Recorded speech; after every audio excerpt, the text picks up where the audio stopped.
Welcome back, America. I'm Hugh Hewitt with a confession. I have four addictions: the Cleveland Indians, the Cleveland Browns, British politics, and Israeli politics. And they're bad addictions because there's no solving them. And last night, they did it again in Israel. They got right up to the end, and they gave themselves 3 more weeks. Dr. Michael Oren joins us from Israel. What the hell happened, Dr. Michael Oren? I think we should lock these politicians in a room and don't open up that room until they form a unity government. So what happened is they went to the edge, and the President Rivlin said, that's it, we're going to send this back to the Knesset. Knesset will have 21 days to choose another candidate. If 61 members of Knesset back that candidate, then that candidate will be prime minister. If not, we go to a fourth round of elections.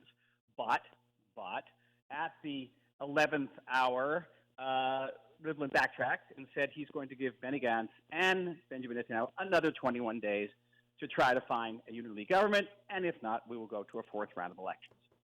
So the Knesset can't cobble together an Arab list-supported government that would toss out Netanyahu? No, because there are members of Benny Gantz's own party, former and current, as well as other members of the blue and white coalition who will not go into a government that is backed by the Arabs, that is dependent on the Arab vote, 4 members specifically. So that brings them down from 61 to 57. But Gantz is the speaker of the Knesset, so he could bring forward a law forcing Netanyahu to step down, which could get the support of the Arab list and his party, couldn't it? Or was that an unacceptable? But unlikely to get past the Supreme Court. The Supreme Court will rule what is obvious, that this piece of legislation is aimed at one person and one person only, Netanyahu. And it's not a general principle. It's not an amendment to a constitution. So the High Court will probably almost certainly, will shoot it down. That would happen in the United States. I just don't know Israeli law. So Michael, I know you're not a prophet or the son of a prophet, but what is going to happen here? One of two things. Either they strike a unity government, and a lot of it's going to depend on what happens with the virus, because it seemed like the virus was on the downswing here. But just today, we had the highest spike so far of both new illness cases and of deaths, 141 deaths, 15,500 people sick. And so the virus doesn't show any signs of easing off. So that could be a factor for a national unity government. If it begins to wane, the virus, then Netanyahu may conclude that I'm polling at 42-40 seats right now. I have divided the opposition. I have humbled Benny Gantz in the eyes of the public. Go to a fourth round of elections. But, that is so risky in times like these. Is there not? I know that people understand he is ruthless politically and ruthless with Israel's enemies, so it's a balance. But does that not skate close to the edge of exhausting the public with maneuvering? And I think it's already showing, because his poll numbers are already going down. And people do not like. They respect, power here. We live in a tough neighborhood. You got to have a tough leader. But on the other hand, you don't play politics with a virus that is ruining lives, taking lives, has left over a quarter of the population unemployed. The rest, you're reeling economically. It's not a time to play politics.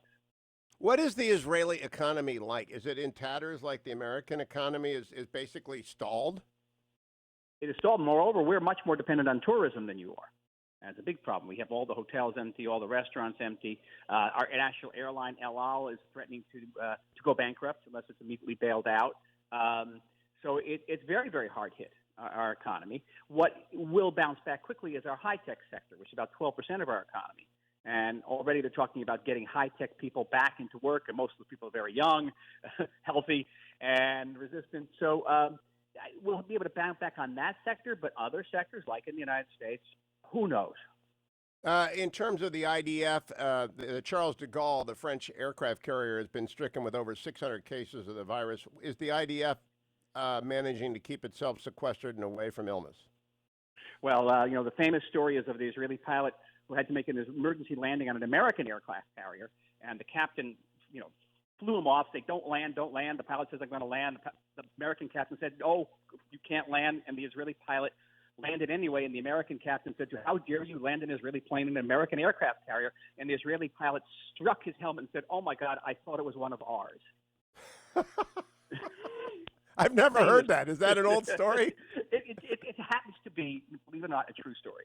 and kidding. I actually met the pilot. Oh my God, we do not have any aircraft carriers, for the record. Right. And so it's not the problem. We have established special medical bases for our military, but on the other hand, the military is involved. Thousands of soldiers are now involved in bringing emergency aid and meals, particularly in those ultra-Orthodox areas where the people don't go into the Army and viewed the Army previously as an enemy. So if there's a silver lining to this whole disaster, it's that. But a big chunk of Israeli society that was opposed to the Army is now seeing a different and humane side of the Army. By the time we talk next week, 10 seconds, Michael Oren, are you going to have a government? You know something? I'm not going to risk it at this point. My guess is that we will have a government, and I think if we don't have a government, there's a price to be paid politically for not doing it. I think you're right. I mean, it's exhausting, and people are afraid, and they need leadership, and they need unity. And the United States, it's like Speaker Pelosi and Chuck Schumer blocking the aid package in Congress.